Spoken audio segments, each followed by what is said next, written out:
Well, promise is kept. I am back, guys. Welcome back to the Rant Review Pro Wrestling. We are back with reviews of pro wrestling, and we are starting with Wrestle Dream 2024 from All Elite Wrestling. I want to remind you guys from back in the day, YouTube, probably now more than ever, is really looking for likes, retweets, shares, and all that other stuff. So if you guys enjoy this video content, please hit the like button, subscribe button, and notification bell, and be sure to share this on Twitter, Facebook, Instagram, and Reddit, wherever you talk about pro wrestling and sports entertainment. We are talking Wrestle Dream.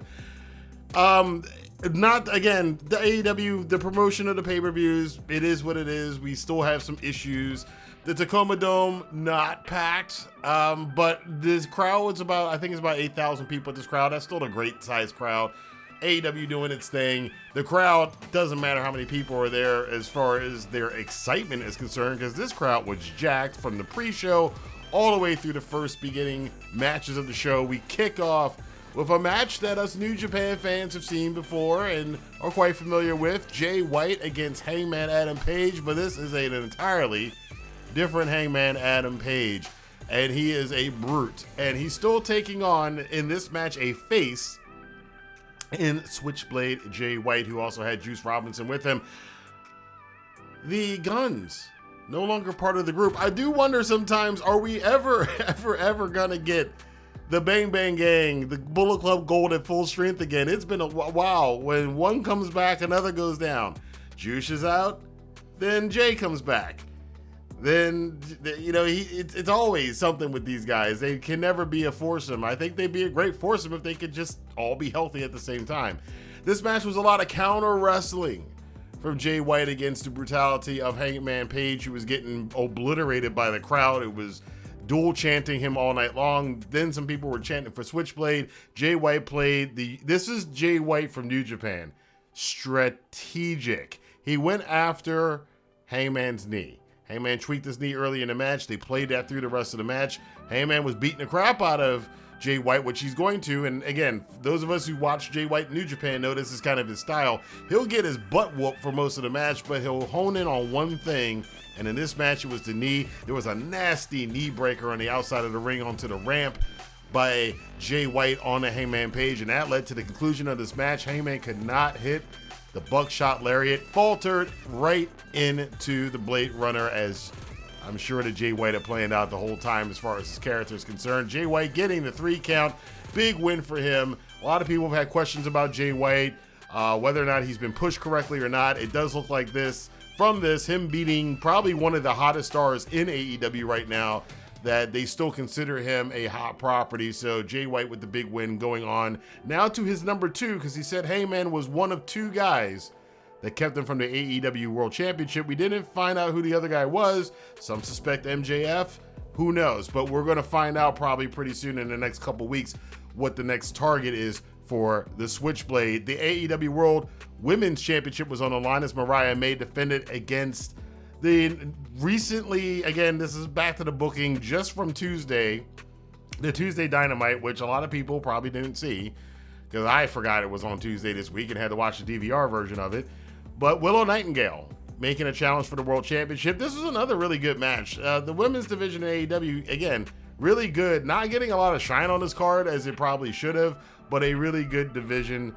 And we got Willow almost winning the championship, almost pulling out the win here against Mariah May, but Mariah May continuing to insult Toni Storm, winning with Storm Zero of all things. The crowd was really into this match too. It just goes to show what a good character that Mariah May is and what a wonderful babyface that Willow Nightingale is. Even though she lost tonight, Willow started and diminished. It does help to pad Mariah May's championship reign.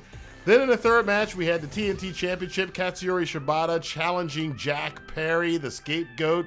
Another good match, another solid match on this card. All the matches are solid so far here. Crowd's been into all of them. We got to see Shibata probably looking the most Shibata he's been since, well, they referenced it in this show. Again, for us old New Japan fans, since Wrestle Dream is dedicated to Antonio Inoki, 7 years, it's crazy. It's been 7 years, over 7 years since this happened, but I remember the Okada match with Shibata back in the spring, April of 2017. Shibata, the headbutt, that almost killed him, pretty much ended his career for what, 6 years. Shibata coming back looking strong in this match, and he looked good. Great match, great challenger. Jack Perry, here's the first downside of the night, though. I did not like this finish. Shibata loses the match because he's trying to put a sleeper on Jack Perry, rolls on his back, and a referee counts his shoulders down. The crowd groaned, I groaned, everybody groaned. Okay, got that out the way. Jack Perry retains the championship. Probably the only way they cut. I didn't want to see him outright pin Shibata anyway, so I guess this is okay from that perspective. But after the match, Daniel Garcia comes out to challenge Jack Perry. And as that challenge is going on, MJF's music plays, and here comes MJF. He then takes advantage of the fact of distracting Daniel Garcia, who gets hit in the back of the head by Jack Perry. MJF, of course, being MJF. That's an interesting combination, too. Someday I want to see Jack Perry and MJF either team up or go against each other. Those are two pillars.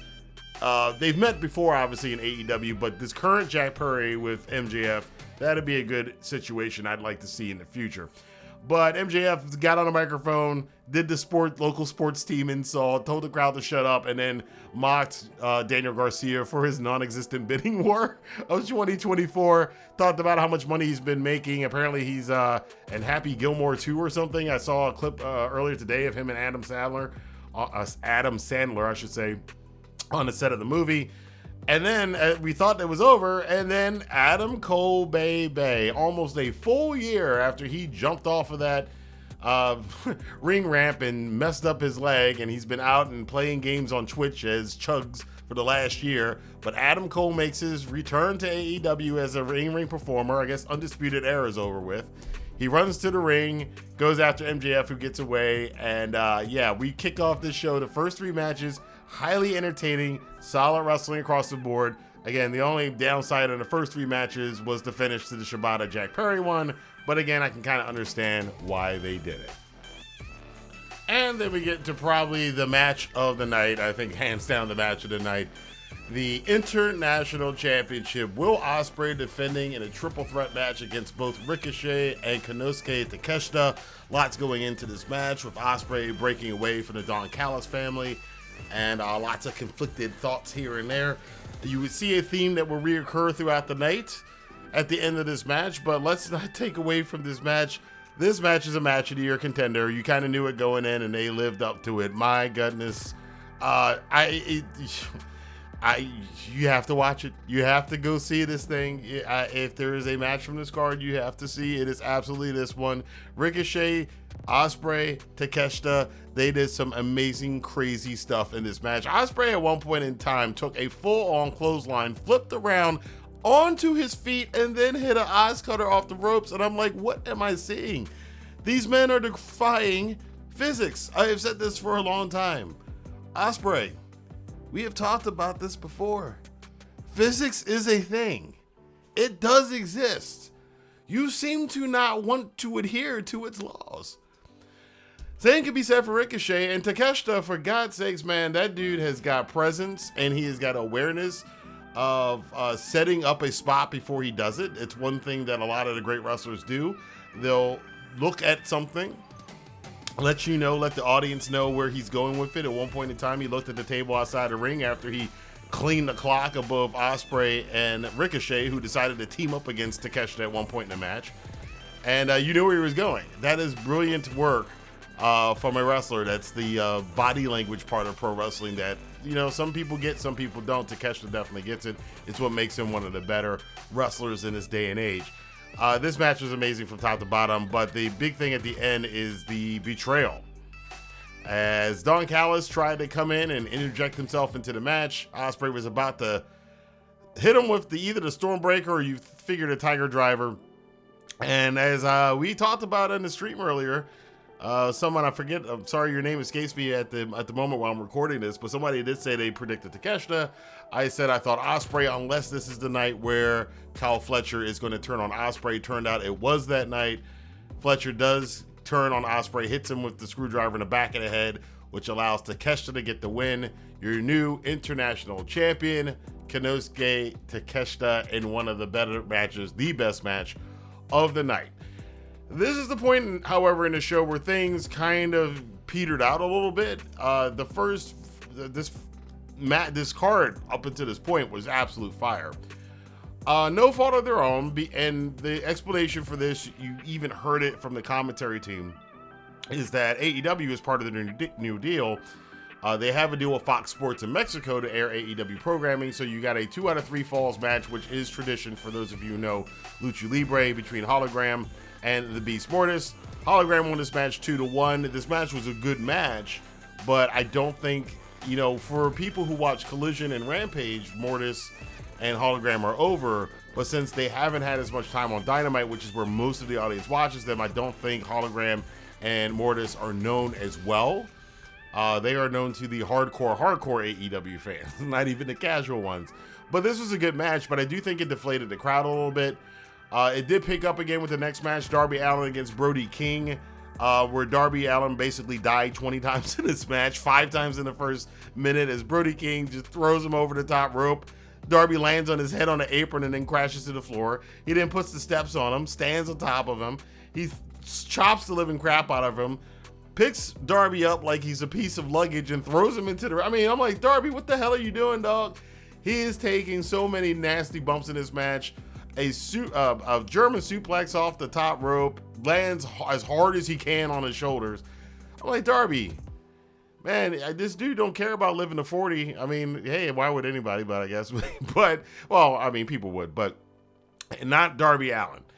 And I enjoyed this match, though. This was a fun match. Darby has never pinned Brody King. They've met, I believe, 7 or 8 times throughout their careers, both on the independents and now here in AEW. And Darby did get the win. He did kind of get a fluke win. I don't want to call it a fluke win, but Brody kind of sabotaged himself with the steps, fell on the steps. Darby hit the coffin drop outside the ring, onto Brody, onto the steps, then hit another one. And finally, for the first time in his career, was able to pin Brody King. They shook hands after the match.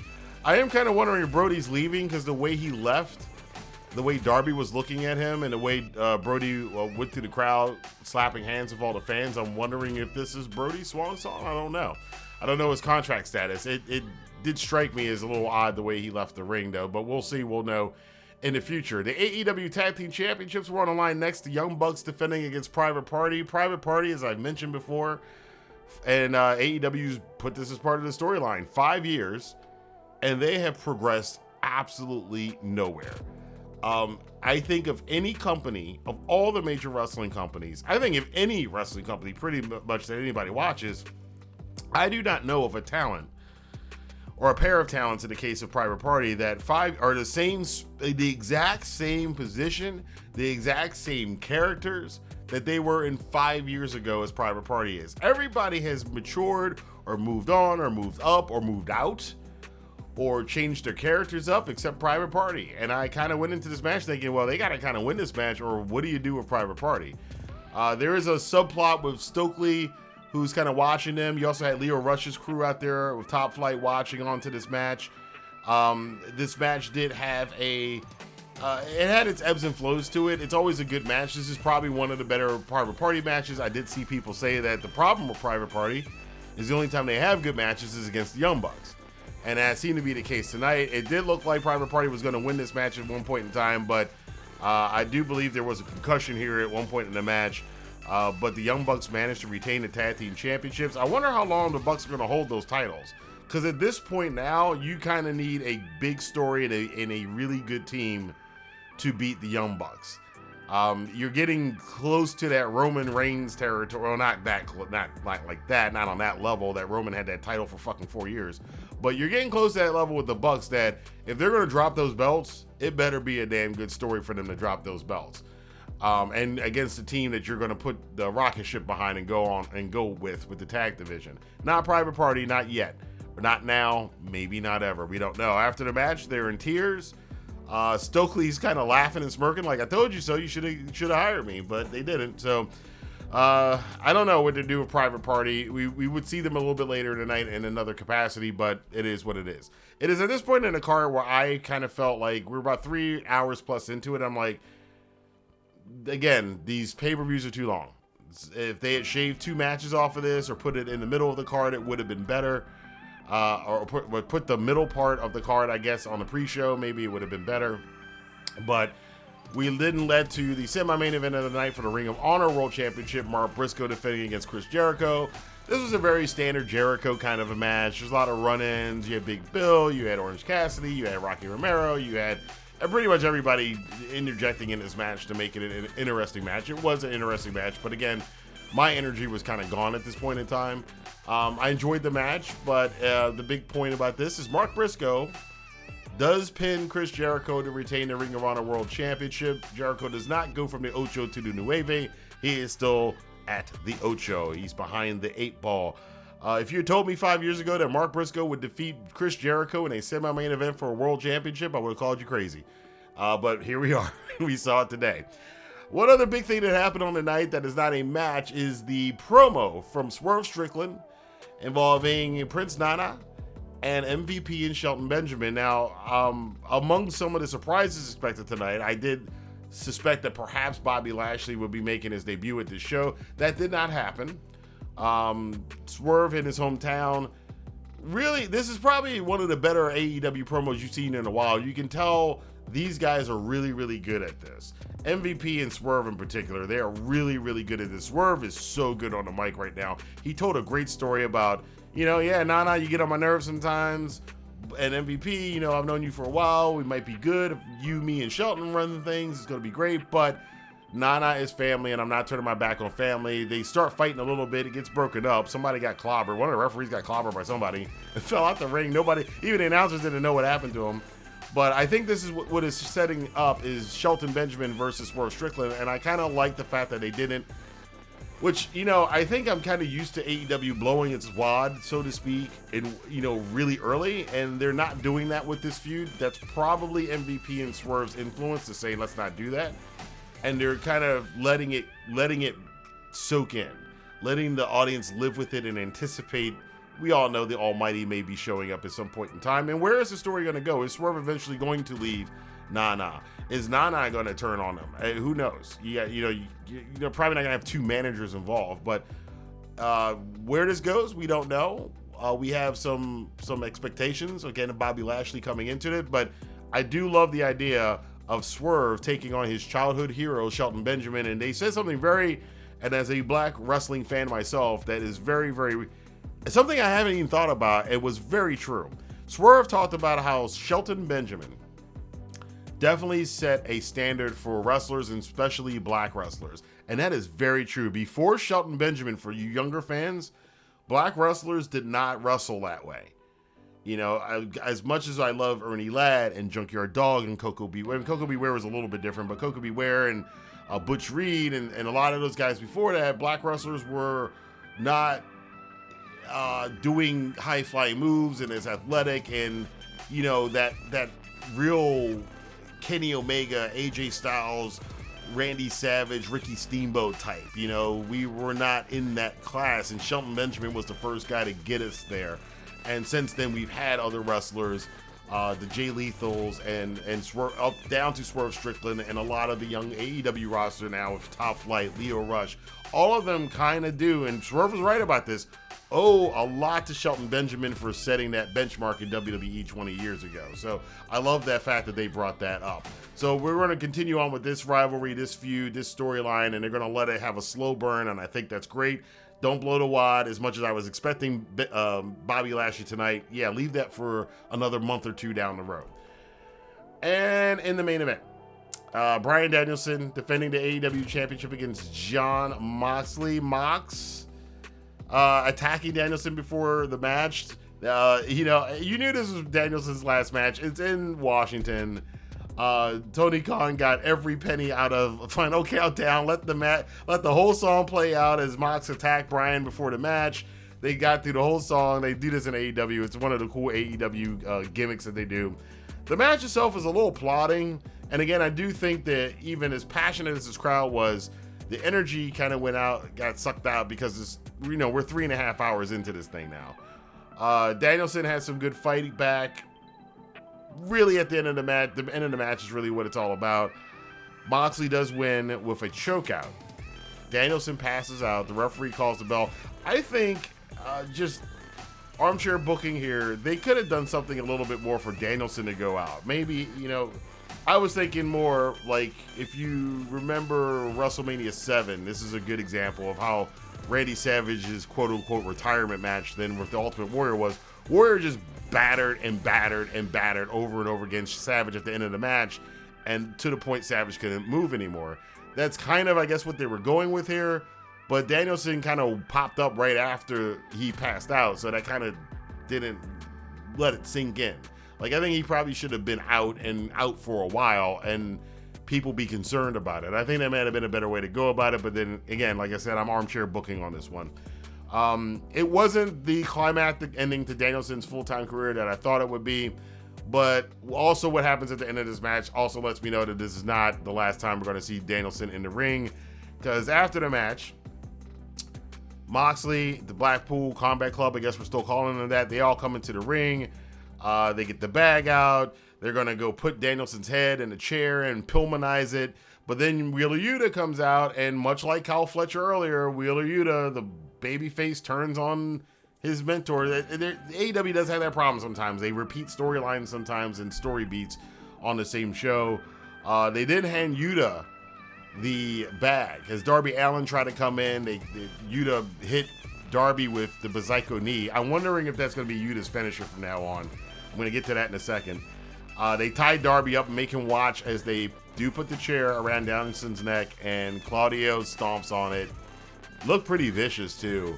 And the crowd was just livid at this point, at this whole thing. And then they went deadly silent as, the paramedics come in. They do the whole thing with Danielson being put on the stretcher.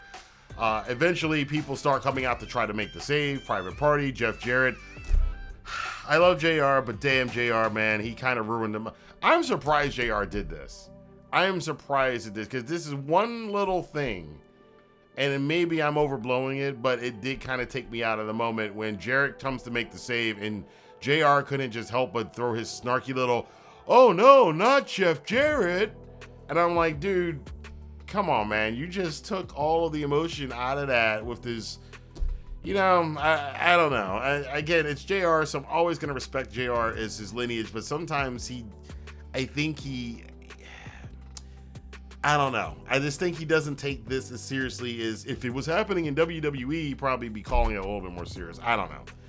That's speculation on my part, but I'm not going to rag on JR for too much longer. Anyway, that was just the one bad part about this that I didn't like. It was a definite different ending. I think Danielson definitely wanted this. This does seem like something he would want to do. I think it wasn't the, I love you goodbye ending that we all kind of wanted for him. But again, I don't think it's the ending. Because Wheeler Yuta turning on him. Wheeler Yuta using the Brisco knee. If Wheeler does start using that as his finisher, that Danielson, maybe a year from now, when he does come back for like 1 or 2 matches a year, Danielson will come back and he's probably going to go after Wheeler Yuta. If Yuta starts, depending on what they're going to do with Yuta. They could do a lot with Yuta kind of mocking Danielson and taking Danielson's moves and do that for the next 6 months to a year until Danielson does make a comeback, maybe at All Out, All In, whoever knows next year. The rest of the locker, well, not the rest of the locker room, a lot of other guys come out. Orange Cassidy, Hook, a lot of other guys come out. They finally chase off the Blackpool Combat Club, who take the AEW Championship, put it in a bag, and then make off in the night with it. And the mystery still is out there. Who is telling Moxley to do this? What is going on? Why did they put the title in the bag? What is happening with these guys? No Shane McMahon showed up tonight. So those rumors kind of, we're not quite there yet if that's going to happen. There are some stories now that Shane is not involved with the storyline. So, again, we don't know what the big reveal is going to be, why Mox was doing all this. But right now, the main thing is the end of Bryan Danielson's full-time career. Thank you, Bryan. I definitely would join that chorus and say thank you, Bryan Danielson, for being one of the best. We are watching, again, that generation from this prior generation kind of go by the wayside. Punk's only got a couple years left on him probably. Danielson's done full time. Omega's on his last couple years. Seth Rollins is on his last couple years. So we are seeing this kind of transition from that mid 2000s to mid 2010s generation of wrestling stars start to get old, and it's really kind of, again, for me, I know for a lot of younger fans this is new, but for me, I've been through this a few times, seeing guys and going, oh my god, these guys are now old and their careers are winding down, and it's happened so many times because I've been watching wrestling since the 80s, so I'm kind of used to it now. But it's always weird and surreal when you see these guys who you remember when they, you know, were first coming up and first doing this, and they were the young fresh guys, and now all of a sudden you blink and now they're, you know, Danielson is no longer a full-time wrestler. So again, I thought the show overall was great. The first half of the show was absolutely on fire. The second half, not so much. The ending, not quite what I would have wanted, but knowing that it is definitely what Danielson would have wanted and that there's more to come out of this, I'm okay with it. Not the best. I would have wanted something a little bit more dramatic, not in the somber way. We end with Danielson on the stretcher and Orange Cassidy and Darby Allin. It looks Darby, they are going to be putting the face of AEW on Darby. That does look what the direction is going to go. They're probably going to strap the rocket ship on Darby. He's been the big focus of this show and the big focus, you know, again, remember Moxley called him out a couple weeks ago, and that's the whole thing. So I'm expecting it's Darby going to be challenging Mox at Full Gear for the AEW Championship. And yeah, we'll see where this goes over the next 6 weeks, because we got 6 weeks until Full Gear. So I want to know what you guys thought. Let your voice be heard in the comment box below. And yeah, we are back again, guys. I will be doing more regular videos again. I know it's been a month since I did one, but we'll be catching up with stuff. We got some New Japan stuff. King of Pro Wrestling's coming up, so I'm definitely going to be covering that too. I got a lot of New Japan I got to catch up on because I haven't watched any for 2 or 3 weeks. So I got to catch up on that stuff, and I will be doing reviews on here as well. And there's a lot of WWE stuff that's been going on since I last did a WWE video, so stay tuned for those. Again, make sure you hit the like button, subscribe button, and the notification bell so you know when those videos go up. And until next time, I will see you guys here for more news, rumors, and reviews on the Rant and Review Pro Wrestling. Have a good day.